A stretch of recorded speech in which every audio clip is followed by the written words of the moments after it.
আসসালামু আলাইকুম। আশা করি সবাই ভালো আছেন। আলহামদুলিল্লাহ আমিও ভালো আছি। রান্না করতে আসলাম। এখানে চিংড়ি মাছ নিয়েছি। চিংড়ি মাছটা ভুনা করব পেঁয়াজ দিয়ে। পেঁয়াজটা কেটে নিয়েছি। আর এখানে নারকেল আছে, নারকেলটা চিংড়ি মাছে দিব আমি। কড়াইটা গরম হয়েছে, তেল দিয়ে দিলাম। অনেকদিন পর লাইনের গ্যাস এসেছে।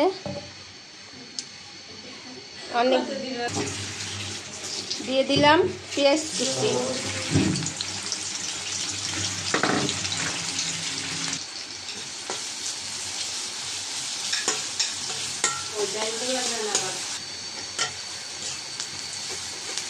পেঁয়াজের সাথে চিংড়ি মাছটাও ভেজে নেব।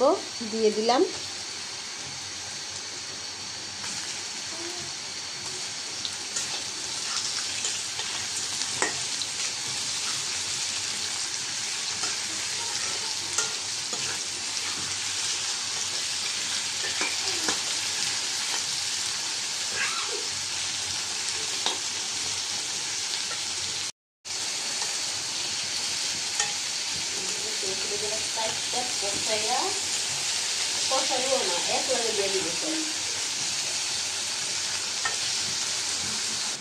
চিংড়ি মাছটা ভেজে নিয়েছি, সাথে পেঁয়াজও।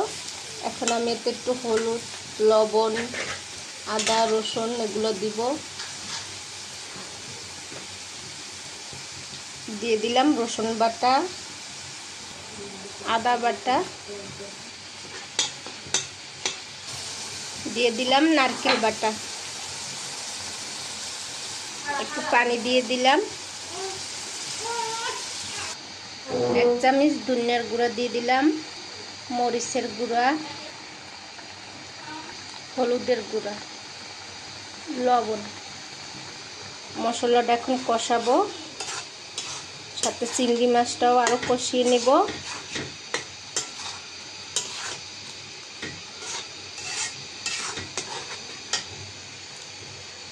কয়টা কাঁচামরিচ দিয়ে দিলাম।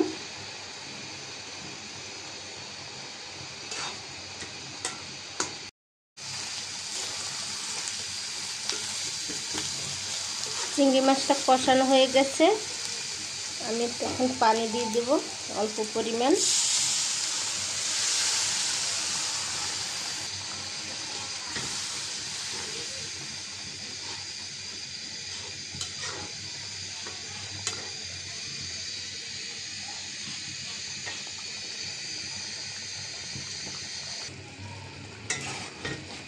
চিংড়ি মাছ ভুনাটা হয়ে গেছে, এটা এখন নামিয়ে নিব আমি।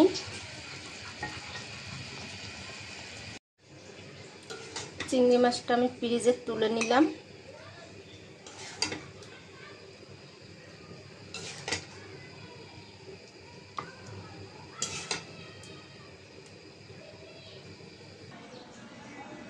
তো রান্না হয়ে গেল আমার চিংড়ি মাছ ভুনা। নারকেল দিয়ে চিংড়ি মাছটা ভুনা করেছি। তো আজকের এই পর্যন্ত। সবাই ভালো থাকবেন। আল্লাহ হাফেজ।